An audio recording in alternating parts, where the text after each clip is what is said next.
I would say that President Tinubu have kept to his campaign promises.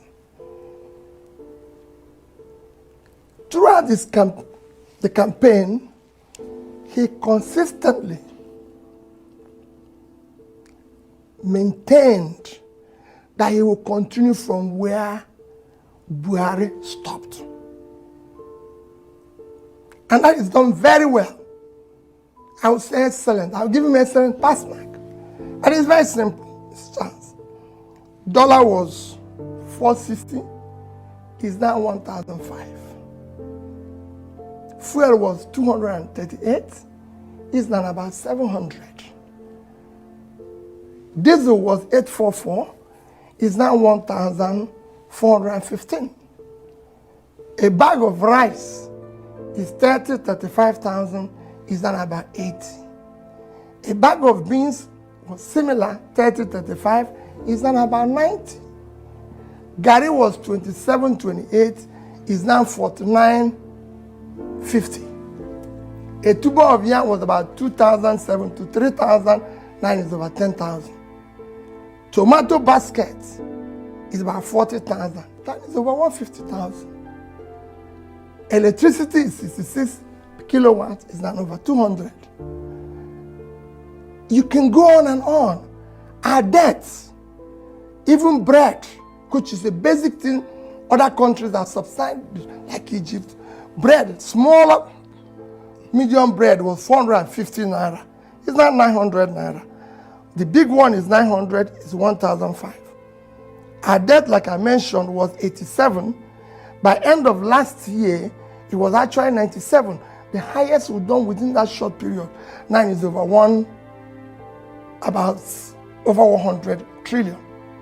In fact, this year alone, the government, through the Central Bank of Nigeria, have issued and taken from the system borrowing of over 16 trillion naira. You can imagine the interest at almost 20%. It's about 3.2 trillion after 12 months. At that, last year, in a period of 9 months, we spent about 5.7 trillion servicing as debt interest on our payments. So add that. So overall, you've done well. Let's even go back to the overall of the economy.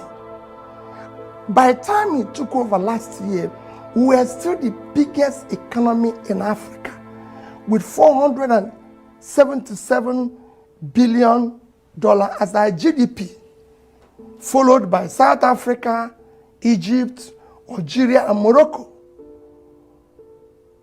Today, we are number 4. South Africa is number 1 now, I think about $373 billion. Egypt is second, $347 billion, followed by Algeria, 266. And we are now 252 billion GDP economy. It's even worse when you go to our per capita. We are actually 1/4 of per capita of the list of these nations that I mentioned. South Africa is over 6,000 per capita. Egypt is 4,000 plus. So is Algeria. And then Morocco, which is 1,210, and we are 1,000 plus. So we actually gone low. We're coming from a low of per capita of 3,000 plus in 2014. So every other thing have headed south. Adherence to the rule of law has worsened. The country has been, nepotism is at the highest.